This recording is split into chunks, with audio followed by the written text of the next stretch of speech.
Hello friends, எல்லோரும் எப்படி இருக்கீங்க? நான் உங்கள் விஜய். இன்றைக்கி வந்து உங்களுக்கு மசாலா வேர்க்கடலை நம்ம கடையில் வாங்குவோம் இல்லையா, ஸ்வீட் ஷாப்பில், சிப் ஷாப்பில் வாங்குவோம். முறுமுறுன்னு சூப்பராக இருக்கும். இது வந்து ரொம்ப நிறைய பேருக்கு ரொம்ப பிடிக்கும். இந்த ஸ்நாக்கு எனக்கும் ரொம்ப ரொம்ப பிடிக்குங்க. இது செய்கிறது இவ்வளோ ஈஸியாக நினைப்பீங்க. இது வந்து நம்ம வீட்டிலவே பண்ணிடலாம். இதுக்காக நம்ம வந்து ஒரு கப்பு வேர்க்கடலை எடுத்திருக்கேன். இந்த வேர்க்கடலையில் ஒரு ஸ்பூன் இஞ்சி பூண்டு பேஸ்ட் போட்டிருக்கேன். ருசிக்கேற்ப உப்பு போட்டுக்கோங்க. அப்புறம் இதில் ஒரு கைப்பிடி அளவு அரிசி மாவு, ஒரு கைப்பிடி அளவு கடலை மாவு போட்டுக்கோங்க. இந்த இதில் வந்து காரத்துக்கு ஏற்ற மாதிரி ஒரு ஸ்பூன் மிளகாத்தூள் போட்டுக்கோங்க.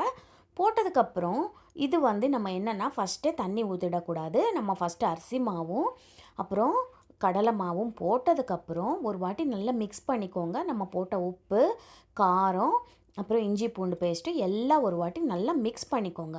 மஞ்சத்தூள் ஒரு சிட்டிகை போட்டுக்கோங்க. நல்லா கலர் வரும். நல்லா மஞ்சத்தூளும் போட்டுட்டு இது வந்து நல்லா மிக்ஸ் பண்ணிக்கோங்க. ஒரு வாட்டி நல்லா மிக்ஸ் பண்ணதுக்கப்புறம் ஒரு 2லேருந்து 3 ஸ்பூன் தண்ணி மட்டும் ஊற்றுங்க. நிறைய தண்ணி ஊற்றிட்டிங்கன்னா இது நல்லா கிறிஸ்பியாக வராது, மொறுமொறுன்னு வராது.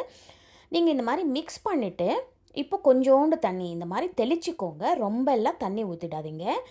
அப்புறம் லேசாக இப்படி மிக்ஸ் பண்ணிக்கோங்க. அப்போ தான் நம்ம போட்ட வேர்க்கடலைக்கு இந்த மாவு நல்லா ஒட்டிக்கும். நல்லா உதிரியாக எல்லாம் வேர்க்கடலைக்கும் நல்லா இந்த மாவு ஒட்டிட்டு இந்த மாதிரி பக்கோடா மாதிரி நல்லா இப்படி மிக்ஸ் பண்ணி வச்சுக்கோங்க.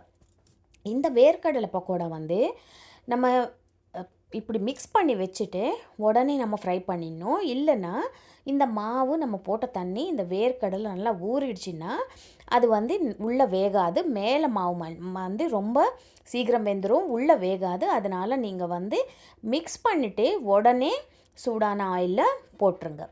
போட்டுட்டு ஃபஸ்ட்டு ஒரு 2 நிமிஷம் இப்படி கலராமல் விட்டுருங்க. 2 நிமிஷத்துக்கு அப்புறம் நீங்கள் சும்மா லேசாக ஒரு வாட்டி மிக்ஸ் பண்ணிக்கோங்க. நம்ம போட்ட உடனே மிக்ஸ் பண்ணோன்னா என்ன ஆகும்னா அந்த மேலே நம்ம போட்டிருக்கிற மாவு ஃபுல்லாக பிரித்து வந்துடும். அதனால் நீங்கள் வந்து இந்த டிப்ஸ் மட்டும் நீங்கள் கண்டிப்பாக ஃபாலோ பண்ணணும். நீங்கள் வந்து போட்ட உடனே அப்படியே விட்டுருங்க. ஒரு 2 நிமிஷத்துக்கு அப்புறம் அந்த நல்லா அந்த மாவு வந்து நல்லா ஒட்டிருக்கும் நம்ம போட்ட வேர்க்கடலைக்கு. அப்புறமா நீங்கள் கொஞ்சம் லைட்டாக மிக்ஸ் பண்ணிக்கோங்க. இப்போ பாருங்கள், ஒன்றுக்கு ஒன்று ஒட்டாமல் ஒரு வேர்க்கடலை கூட ஒட்டி இல்லை பாருங்கள். நல்லா உதிரியாக நல்லா ஒரு செப்பரேட்டாக இருக்குது எல்லாமே.